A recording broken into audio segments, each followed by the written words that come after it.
और जब मकामी अवाम ने वजीर आला शिवराज सिंह चौहान की रैली के दौरान पानी के ताल्लुक से अपना एहतजाज दर्ज कराया तो वजीर आला शिवराज सिंह ने इसका जवाब किस तरह दिया, आइए सुनते हैं।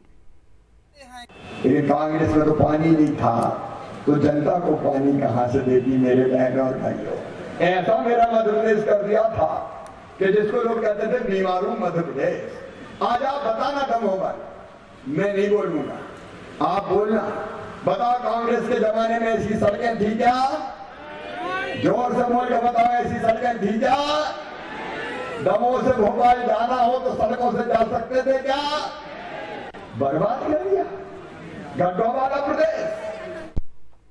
आम आदमी पार्टी के रुकन असेंबली और दिल्ली वक्फ बोर्ड के चेयरमैन अमानतुल्लाह खान ने मेवात जाकर दिल्ली में हलाक हुए मदरसा के तालिब इल्म अजीम के अहले खाना से मुलाकात की। अमानतुल्लाह खान ने ऐलान किया कि अजीम के वालिद खलील अहमद को दिल्ली वक्फ बोर्ड मुअज्जिम की मुलाजिमत देगा। अजीम के वालिद को हर महीने 16,000 रुपए तनख्वाह दी जाएगी।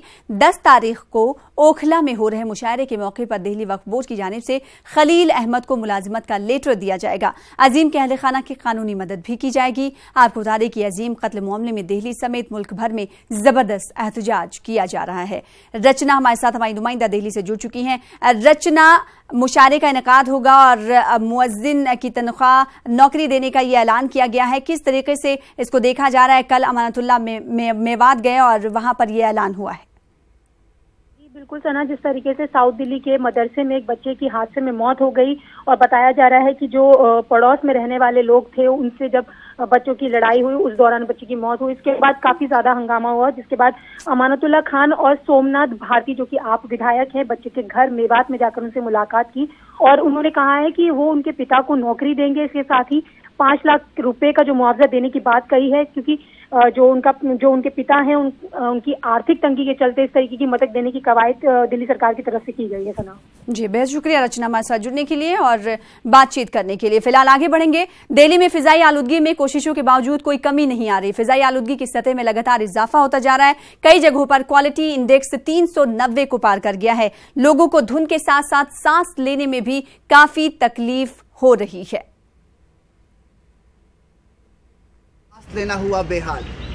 दिल्ली में दिन प्रतिदिन प्रदूषण बढ़ रहा है और इसका साफ तौर पर नज़र आप देख सकते हैं कि प्रदूषण विभाग के सामने हम लोग मौजूद हैं और एक बोर्ड लगा हुआ है जिसमें हवा में कितना प्रदूषण है उसकी पूरी जानकारी दी जा रही है और जो नाइट्रोजन ऑक्साइड कितना है हवा में और कार्बन मोनोऑक्साइड हवा में कितनी है और ये हवा कितनी नुकसानदायक हो सकती है आम आदमी के लिए और उसके स्वास्थ्य के लिए, ये सबसे बड़ी बात है। क्योंकि दिल्ली में आजकल बीते दिन प्रदूषण दिन प्रतिदिन बढ़ रहा है और इस समस्या से जूझने के लिए केंद्र सरकार, राज्य सरकार, केंद्र प्रदूषण नियंत्रण बोर्ड सब सतर्क हो चुके हैं। आपको बता दूं कि RFID का एक उपकरण का इस्तेमाल किया जा रहा है, रेडियो फ्रिक्वेंसी आइडेंटिफिकेशन डिवाइस इस उपकरण का नाम है, जिससे हर उस गाड़ी पर नियंत्रण रखा जा सकता है जो गाड़ी प्रदूषण फैला रही है।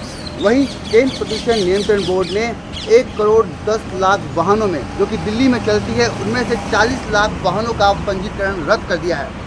क्योंकि प्रदूषण दिन प्रतिदिन बढ़ रहा है, आने वाले समय में दिवाली नज़दीक है और लोग क्रैकर्स का इस्तेमाल ज़्यादा करेंगे, इससे प्रदूषण और बढ़ेगा। और वहीं हरियाणा, पंजाब में पराली जलाई जा रही है। कैमरा पर्सन नरेश के साथ रवि कुमार मिश्रा, न्यूज़ 18 नई दिल्ली।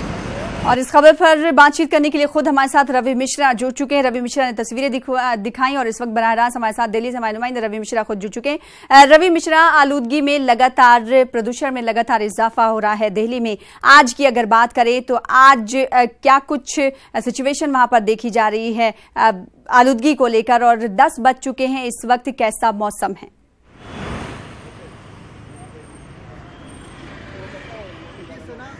कल की जो हालात थे और आज के हालात में कुछ ज़्यादा फर्क नज़र नहीं आता। प्रदूषण दिल्ली में दिन प्रतिदिन बढ़ते जा रहा है, ना कि घटते जा रहा है। क्योंकि दिल्ली में जिस तरह से आबो हवा हो चुकी है, लोगों को सांस लेने में दिक्कत हो रही है। इस वक्त मैं मौसम विभाग के सामने हूँ, आप देख सकते हैं कि एयर क्वालिटी इंडेक्स मेरे सामने मौजूद है और हवा में कितना प्रदूषण है उसकी जानकारी ये इंडेक्स दे रहा है। मगर मात्र इस इंडेक्स की जानकारी से प्रदूषण कम नहीं किया जा सकता। ये इंडेक्स सिर्फ प्रदूषण की जानकारी के लिए है, मगर देश में जिस तरह से प्रदूषण अभी पिछले दिनों बढ़ता हुआ दिखाई दे रहा है और दिल्ली पे इसका प्रभाव सबसे ज़्यादा, क्योंकि पिछले कुछ दिनों से हरियाणा, पंजाब जैसे इलाकों में पराली काफ़ी भारी मात्रा में जलाई जाती है और ठीक पिछली बार की तरह इस बार भी प्रदूषण की समस्या दिल्ली में बनी हुई है। दिल्ली का जो वायुमंडल है वो पूरी तरह से प्रदूषित हवा की चपेट में है। अब इससे निजात कैसे पाया जाए, इसके लिए दिल्ली सरकार, केंद्र सरकार और केंद्र प्रदूषण बोर्ड कहीं ना कहीं कुछ न कुछ इम्पोर्टेंट कदम उठा रहा है। आपको बता दूं कि 10 साल से 15 साल पुरानी चलने वाली डीजल और पेट्रोल की जो गाड़ियां हैं, तकरीबन 1 करोड़ 10 लाख गाड़ियों में से 40 लाख गाड़ी ऐसी है जिसका पंजीकरण रद्द कर दिया गया है, जो कि पोल्यूशन फैला रही थी।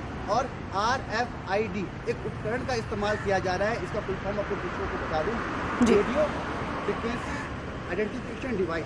ये डिवाइस दूर से आने वाली हर उस वाहन पे, यानी 44 टीमें बनाई गई हैं जो जायजा लेंगी प्रदूषण का, आलूदगी का, लेकिन फिर भी आलूदगी की सतह में, आलूदगी के लेवल में कमी नहीं आ रही है और आवाम काफी परेशान है दिल्ली में। बेहद शुक्रिया रवि मिश्रा हमारे साथ जुड़ने के लिए और अपडेट देने के लिए। बिहार में डेंगू से अब तक 8 लोगों की मौत हो चुकी है और अस्पतालों में डेंगू के मरीजों की तादाद में लगातार इजाफा हो रहा है। अब तक डेंगू के 678 मरीजों की तस्दीक हो चुकी है। इस बीमारी से अब तक पटना जिले में सबसे ज्यादा लोग मुतासिर हैं। यहां डेंगू के 440 मरीज पाए गए हैं। इस बीमारी की वजह से 2 डॉक्टरों की भी मौत हो चुकी है।